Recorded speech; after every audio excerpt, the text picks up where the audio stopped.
Good morning, brother. Sugar.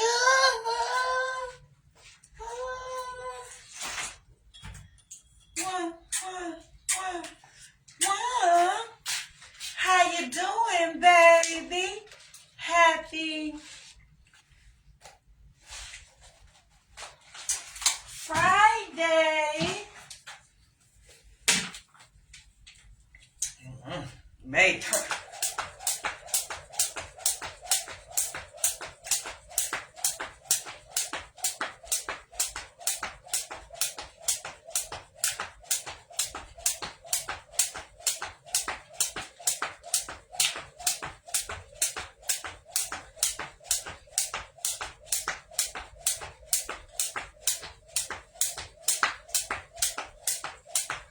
Trying to let people get on up in here.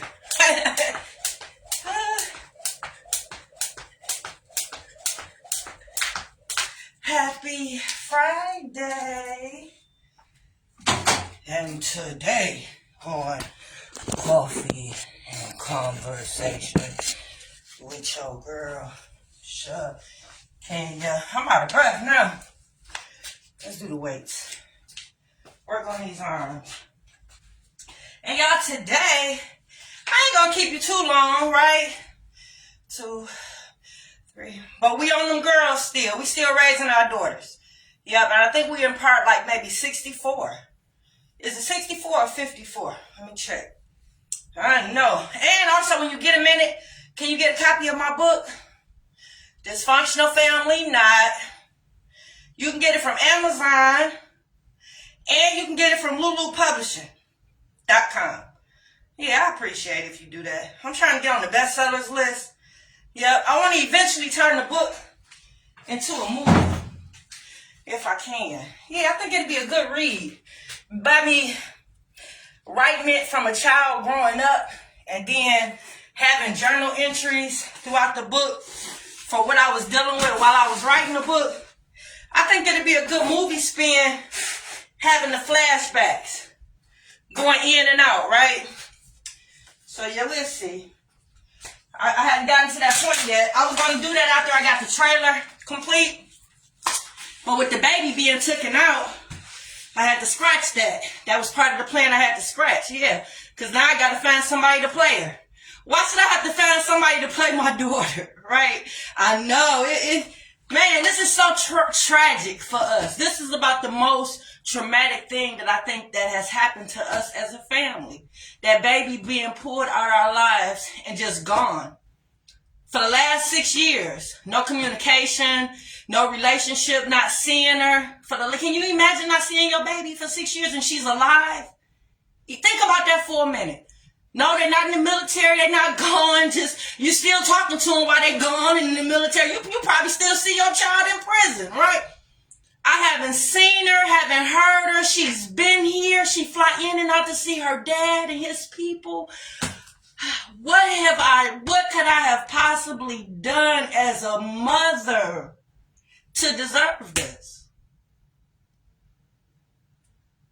I cannot think of not one thing, right? So today, I think I want to touch on that, right? Let's see, where we at? You have your affairs in order. That was the other day.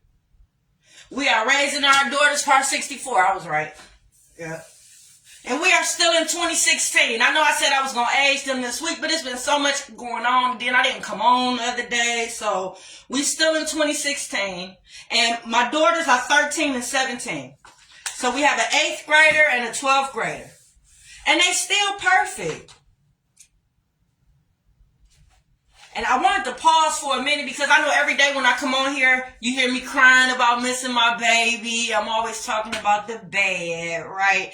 And how much I miss my old life. You hear me say that a lot, right? I miss my role being a mom, my responsibilities, right? I miss driving in rush hour traffic to take her to school all the way downtown to Cass Tech. You know how the traffic is going down Grand River and getting in that little loop around to drop them off at school. I miss that. I miss waiting for her at the food truck. You know what I'm saying? I miss that. I miss us coming home together, just me and her, talking about stuff, how her day was, right? I miss that. I miss that. I miss talking to her bonus mom. Sitting on the porch, just talking to her when I dropped her off, right? Calling her when I'm at the grocery store to see if she need anything, right? I miss her little brother over there, right? Why so many relationships had to be dissolved and just broken up and torn apart, right? I wish I know what I could have done to keep those connections together other than what I've been doing and what I was doing, right? I know. But yep, I miss all that. I miss her TT. Yeah, her auntie. Her auntie had a baby. I hate that I'm not a part of that baby's life. Like, in my future, I actually saw my daughter's little brother and the TT's little girl coming over my house and playing with the rest of the kids. I know you like, but Kiki, them ain't your kids, them ain't your grandpa, they're not even related, but they family. That they are related to my daughter, right? I don't know how people can think outside of that, right?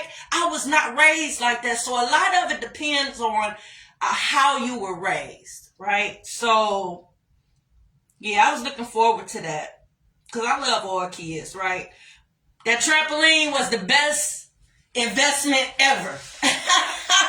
I know. It's kids that be coming from down the street that I ain't never even seen before that be coming to get on that trampoline when my grandbabies are over, right? So, yeah, that was the picture that I had painted in my head, right? So,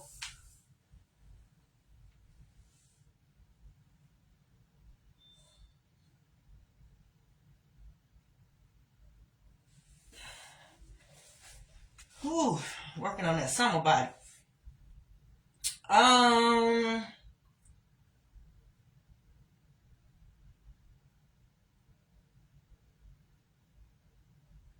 So yesterday I wanted to come on, but I didn't because it had got too late once I finished wrapping up. But my heart was full yesterday, right? And it's still full today. It's still full today. So I'm still happy, still bubbling over from yesterday. But two of the grandkids stayed tonight, right? So yesterday morning I slept in for a minute, but I hear them out there rumbling around 6 in the morning, my son getting them ready. So when I did come out, just to see him fixing her hair, my granddaughter's hair, to make sure her hair was in place and making sure she was washing her face and getting her together. It took me back to a time with my dad, right, when I was little. My dad used to take care of me. When he used to come and get me, he didn't rely on my bonus mom to do a lot for me. My dad was hands-on, getting me dressed, doing my hair, cooking for me. You know what I'm saying? She was there, don't get me wrong, but my dad was hands-on with me, right? So I raised the boys in that likeness. Right? So to see him doing that with his daughter, knowing that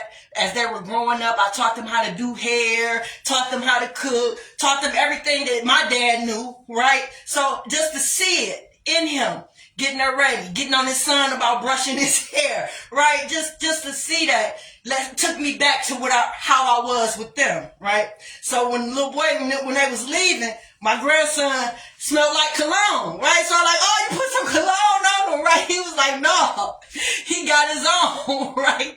And so that took me back to when they were little because my sons were so neat. Like, I didn't never have a lot of money, right? But I've always been good at spending what I had, and I was always very resourceful, right? So they never went without nothing, right? So whenever you see my boys, you know that somebody's taking good care of them. They always look kept, right? So they always had their hair cut. I learned how to cut hair, so they was faded every week. Their clothes were neat. Shoes always clean, whether it be gym shoes or they everyday leather shoes. They was always neat and they always smelled good. That was my dad. My dad always dressed nice. My dad always smelled good. My dad always neat when you see him, right? So, yeah, so my heart was real heavy. It was full yesterday. It was a good because within these last 6 years, I see glimpses of what Plan A was. I see glimpses of my old life when the baby was still a part of it. I see glimpses when I should see the whole picture, right? Nothing should be disturbed. when we were in 2016, all the way up until she left us 6 years ago, 6.5, almost 7 years, my life should still be the same. I should be seeing more of this. Everything should be, like, I miss talking to my kids. Yep. To go from raising the boys to having family meetings with the boys, teaching them how to express themselves, teaching them how to identify their emotions so they can tell people and articulate how they're feeling and what's going on with them. I didn't want my men to be troubled. I didn't want my men to have mental issues. I didn't want my men to be that way, right? So making sure that they knew how to communicate and the importance of communicating, right? So to do that their whole life, and just up until 6 years, we rarely talk now. You know what I'm saying? And then my daughters, for me to have car ride conversations with them every day, right? For us to have such a good relationship, being able to talk about anything, for me to raise them in that way, not to really talk to them and not to talk to the baby at all. Like, I don't deserve that. That ain't my outcome. That shouldn't be the product of what I'm doing, right? Especially if it was just up until 6 years ago. And the only thing that I can curtail back to 6 years ago is the baby being removed from our life, right? But up until then, and I'm 52 years old, my children are in their 20s and 30s, right? Just up until 6 years ago. And I'm going to be honest with you. If my children and our lives were all messed up and in a disarray from the beginning, and it was a reason, and that's the reason why Dad pulled her out, and if he wouldn't have pulled her out, she wouldn't have made it, then I wouldn't be out here crying to y'all every day. Oh, I sure wouldn't, because that would be the reason, right? But for me to know everything that I had done, and oh no, that don't happen to people like me, right? It don't. It just doesn't.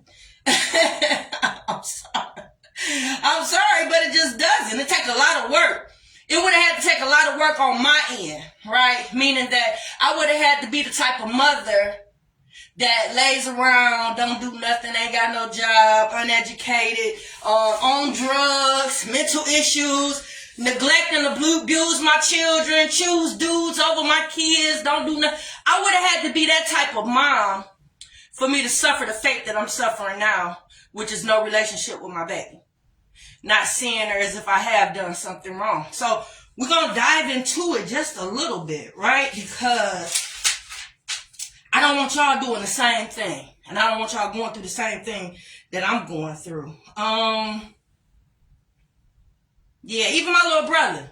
And then I'm going to get from here. My heart was filled. I got on seeing his little story, right? And he out of state right now, working, right? So that was one thing that I always wanted for my children. I wanted them to see the world, right? So we traveled a little bit. I remember taking the boys to Wheels Inn when they were younger. So traveling was something that I wanted them to be, well versed in. And I wanted us to do it together. Right? So if my plan wasn't interrupted and my parenting wasn't interrupted, all of us would be wealthy enough to where whenever we wanted to just pick up and go, we could. We wanted to go for it as a family. Let's say we're meeting up here. Everybody will fly out on their days and we meet up at the villa. This is the lifestyle that I wanted. So traveling and seeing the world was fun. So to see him traveling, I seen some farm animals, right? I remember when they were younger, I sent them off to camp because I wanted them to see something outside of the neighborhood, right? So they went camping every year when they were younger. So just exposing them to different things. So to see him out there, I seen some cows or wherever he was at, some type of farm. It filled my heart, right? So yeah, we're not doing it at the same time and plan A, but everybody's going on their own separate path and making the best out of their situations. I guess that's the best that I can ask for right now, right? Part of me feel like we deserve more, but whatever's going on right now, I have to be accepting of it, right? And I have to, right? So fix it, Jesus, fix it. So I still see parts of plan A, right? Yeah, we would have been doing it together. We are, but we just not together. Because we did everything together, right? We were a team before the baby left. Yeah, I hate that she should have felt some kind of way, right? Considering I talked to them about betrayal and loyalty and things of that nature, yeah, the fact that so much was being done with her and around her, she should have been more vested in what we were doing. Everybody should have been vested in what we were doing because we were doing stuff, right? We were really doing some things. So to just walk away from it, no questions asked, none answered, just nothing. Yeah, I don't understand. That's why I come on every morning, right? Yeah, so 2016, plan A is in motion. So we back to raising our daughters. We in 2016, and the plan is in motion, right? And at this point, I'm working with the girls on different things because you got to think about it. One of them about to graduate high school, right? At this time, she wants to be a nurse, okay? So we're working on that. Right, looking for nursing programs, trying to figure out what needs to be done for her to make a smooth transition from high school to college or whatever program she desires to be in. And then the baby about to go to high school, so right now she's a teenager. So I got my eye on both of them, and I'm focusing on different stages for them, right? Different things going on with them. One of them is their image. Working on their image, making sure that they settled in their image, making sure they're confident, right? Making sure they're learning their self-worth. As black women. Remember, me raising my children, I'm trying to shift the culture. So I'm trying to change stereotypes. I'm breaking generational curses. I'm breaking cycles with my children. So I'm paying attention to a lot of things as it relates to them. And I'm preserving innocence, right? So teaching them about business, getting them positioned to be able to run the company one day, right? Getting them ready for a lot of stuff. So yeah, I got my eye on them. That politics class is being taught now. I know you like, they so young, Shakenya, what do they know about politics? Well, that one that's about to graduate, she'll be ready to vote soon, right? So I'm thinking about running for office. Not right now in 2016, but I'm getting the children prepared because they're going to be my team, right? So they're going to be out there, my campaign managers, so right now I got to get them prepared. So I think Hanson Clark's campaign was coming around or not too far. I just remember in that time frame, the oldest daughter, I used to bring her with me to the campaign office, right? So she on phones, she hobnobbing. I got pictures in my gallery with her and a couple of his assistants, right? So yeah, I'm getting her ready. So around that time, yeah, she's coming to the campaign office. I'm letting them get a feel for the life and how it is, right? And then I want to say Lisa Howe's campaign, I brought the baby out a little bit. So she came to the office a few times, and they used to go with me to pass out the leaflets in the neighborhood. Nowhere far, not a lot, but in the neighborhood, I would bring them with me. So just getting them ready. So we're talking about politics now, right? I'm talking to them about the importance of voting. Right? I'm talking to them about our people and what they went through to make sure we had that right to vote, right? I'm talking about this because I want them to know that this is what they have to do, right? I feel like every person of color should be voting. Yeah, it hurts my heart every time we have an election or have something going on where we have to elect an official or something. And then when they talk about the voting rate and how many people that came out, and when you look at the population and you look at the people and how many of them are of color, and you realize that a lot of them didn't come out and vote, and you ask yourself, why? How is that not taught in the home? How are you not talking to your children about what our people went through to make sure that we were counted, make sure that we mattered, how could you not be talking to your children about that, and how can it not have an effect on them when they get older so they can feel compelled to vote, right? So we're talking about that now with the babies, right? My sons, they voting. They grown, they out already. But yeah, the girls, so yeah, the politics class is in session. So we're good in 2016. Yeah, so for there to be no contact with me and my daughter, it had to be some type of abuse or neglect. Right? By me working in the positions that I've worked over the years, because that bachelor's degree has put me in some nice places, some nice situations, some nice employment. Working close with social workers and CPS, like you get a good feel for what's considered abuse and what's considered neglect, right? So yeah, I just want to make sure you guys are on the same page of what that looks like, because for my situation to be the way that it is and for it to not be any contact and nothing for me, there has to be a form of abuse there, neglect and abuse, or something created to look as if it is, right? I know you can't imagine a parent doing that. I know, me either. I had my first taste of it years ago. I was working for one of the organizations, and the mom had actually been accused of having a child lie and say that dad was molesting them or touching them inappropriately, right? And that went on for some time just to keep the baby away from dad. You know what I'm saying? To know that parents stoop that low and do go that far to remove a parent out of a child's life for whatever reason. Right? Because you still mad, because you hurt. You ain't gotten over the relationship, be most of the reasons why they do it, right? Or just to get back at them. Just because you just, I don't know, haven't forgiven them. The dumbest reasons, right? Because there should be no reason why you would want to separate a child from a parent. There is no reason why you should want your child growing up without a dad or growing up without a mother, right?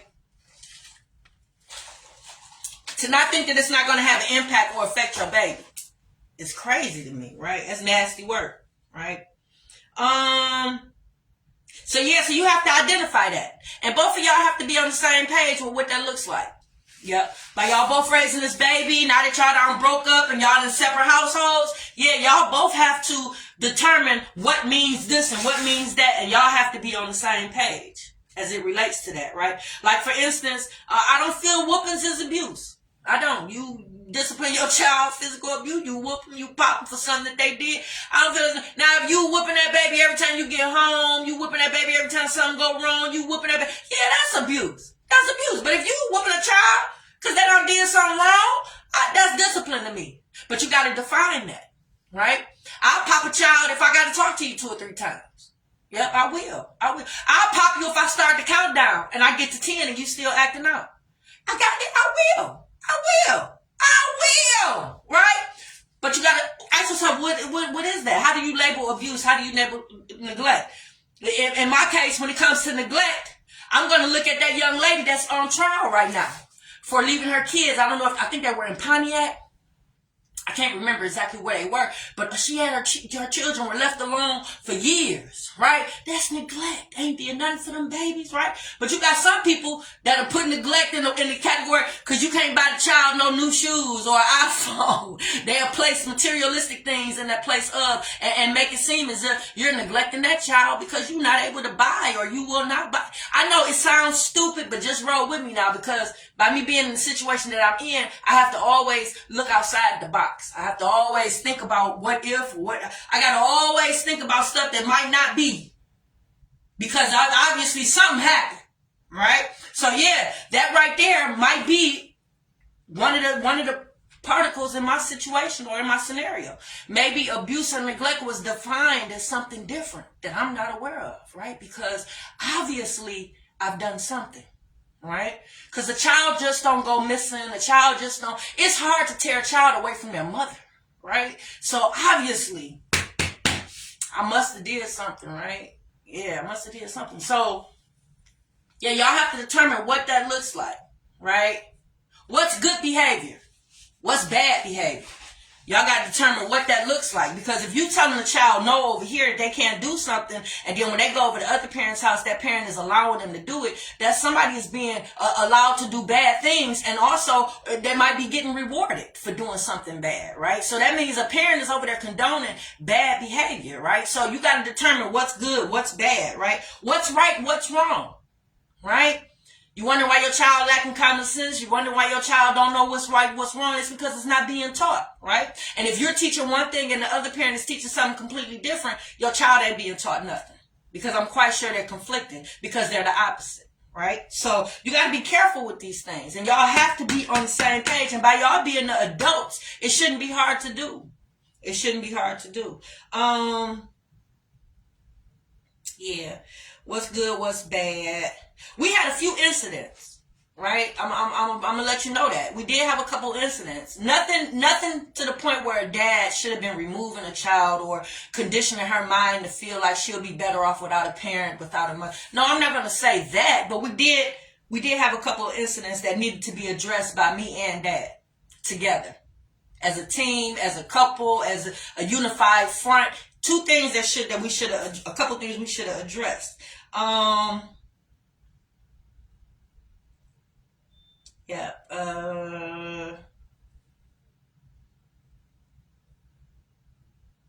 Yeah, we should have been talking. We should have been deciding and agreeing upon things together as it relates to the baby. One of the incidents that we had, the baby had lied. Right? She lied to me. Right? And that hurt my heart. That hurt my heart. Because I had a trust system with my children. Yeah. We had a trust system. There was no reason to lie. I'm one of those parents who can talk to me about anything, right? So, yeah, there wasn't no reason for her to lie. And then I taught that ethics class, about honesty, treat people how you want to be treated. If you ain't got nothing nice to say, don't say nothing at all. Do what's right when nobody's looking. Just ethics, just everything. Being ethically, just, man. So lying is something that I didn't allow. You pretty much got punished for lying in my house. Yeah, so I didn't play that. So, yeah, she lied to me. Yeah. And I trusted her, so I didn't have no reason to think that she would be lying, right? Yeah, never would I have thought that she would be lying to me about anything. Let's see.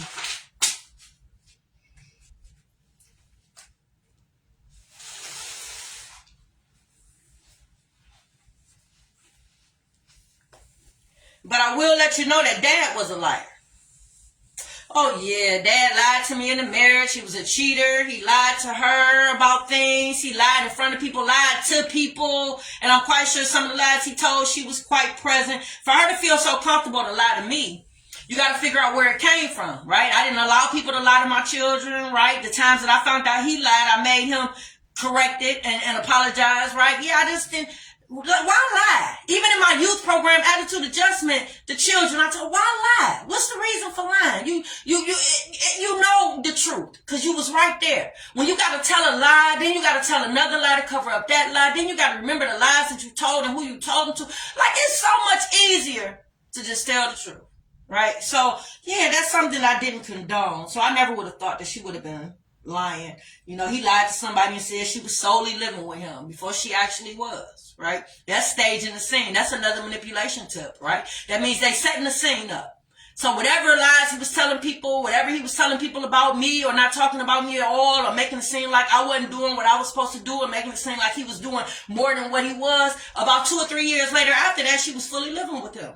So whatever lie she told 3 years ago, he had to make that a reality. Right? So that's staging the scene, right? That's another manipulation tip that goes under the radar, right? So fix it. Jesus.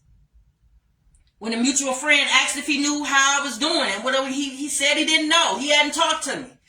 How you not talk to me when you got me and your daughter? Your daughter is a part of my youth program. You could have told them that, right? But no, he said he didn't know what I was into. He could have told them about my book. He could have told them that we was filming a trailer for the book. Nope, he said he didn't know what I was into. He could have told them that the kids be up at the radio show, that I have a radio show, Motor City Radio, that come on every Friday at 7 p.m. that promotes black-owned businesses. He could have told her that. He could have said that I still do paint and drywall. He could have told them that. He could have told them that I still have a cleaning company that I created to form generational wealth for me and my children, that me and my kids have active contracts. He could have told them that. But you know what he said? He said he didn't know what I was doing. He didn't know what I was into. So that's part of staging the scene, because you're leaving it up for interpretation. So, of course, once she started living with him, it makes sense now, because mama wasn't doing shit.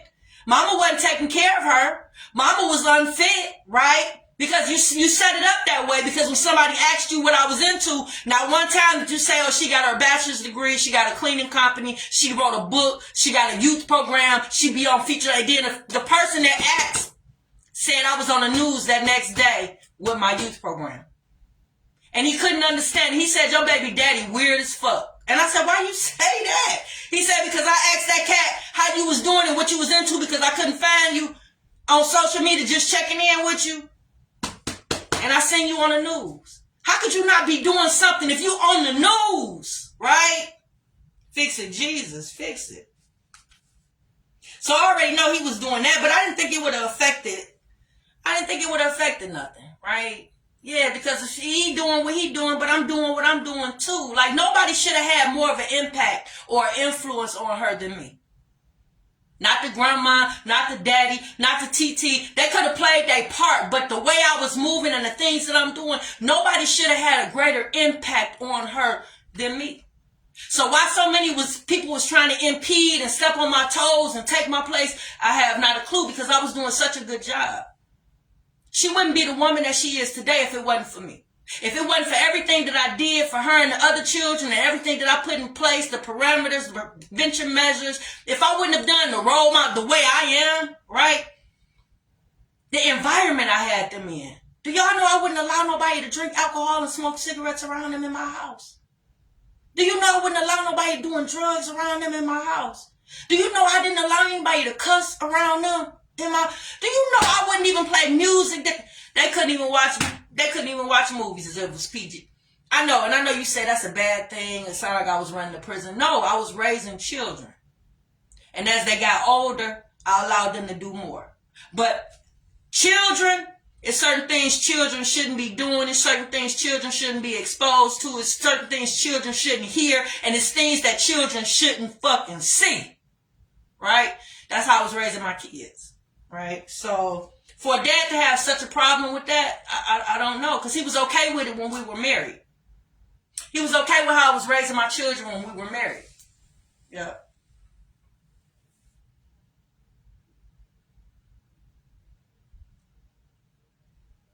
So when Dad found out that she lied, they ganged up on me. Yeah, that's the only way I can put it, is they ganged up on me. Because in the real world, Dad should have been on my side and Dad should have been in her ass for lying to me. Right? Because that's the first thing I think most people would have done and jumped to. Why you lie to your mother? Right? What was your reason for lying? Do you know what could have happened to you from you lying? Do you know that you put your life at risk and you were unsafe? The fact that you lied to her, did nobody know what was going on? Yeah, that's something that me and him both should have gotten her ass about. Because so many things could have happened to her just from her lying to me. But that's not how it went. Dad used that as ammunition. And I'm quite sure when he tell people the story that he make it seem as if I was just willingly dropping her off, taking her wherever she want to go, no supervision, didn't even care what was going on with her. That's where the neglect could have been formed at.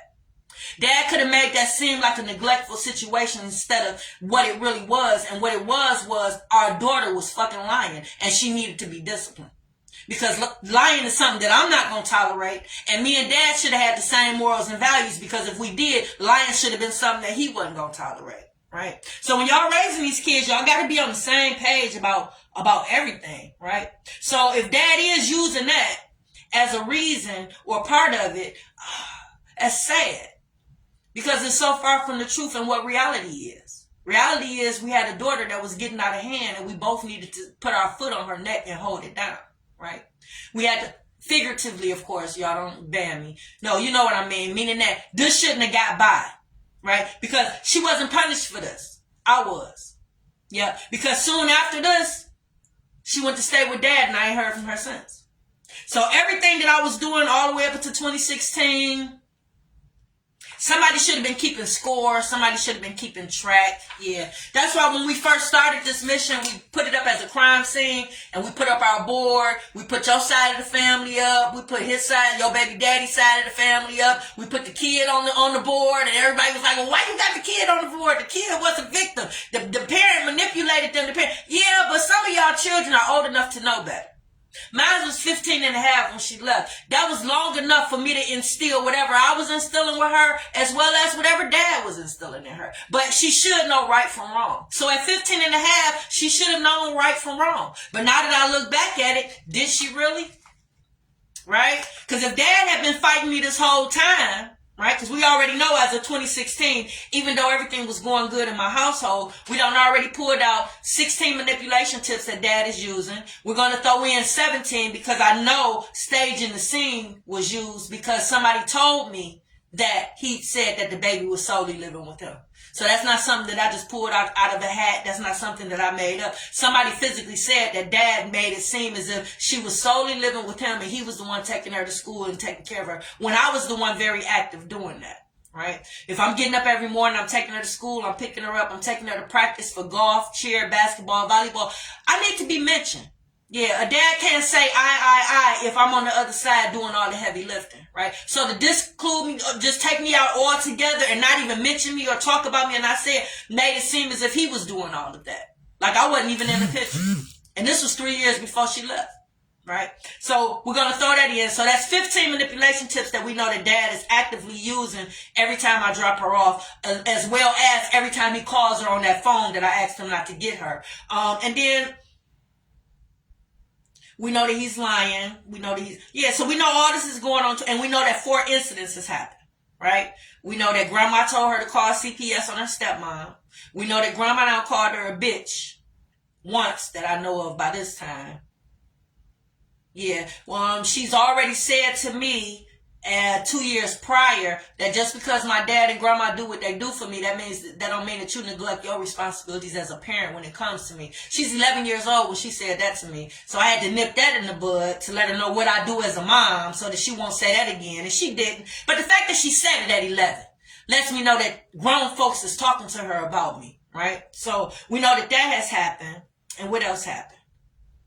I think that was it. It was 4 incidents. The other incident was, when I came and picked her up one day, she said that grandma said, what's she doing over here? As if I was in the wrong for coming to pick her up. Something that I did most Sundays was pick her up so she can get ready for school Monday. Yeah, so why would a grandma say such mean things? Like, I'm not used to a grandma being like that.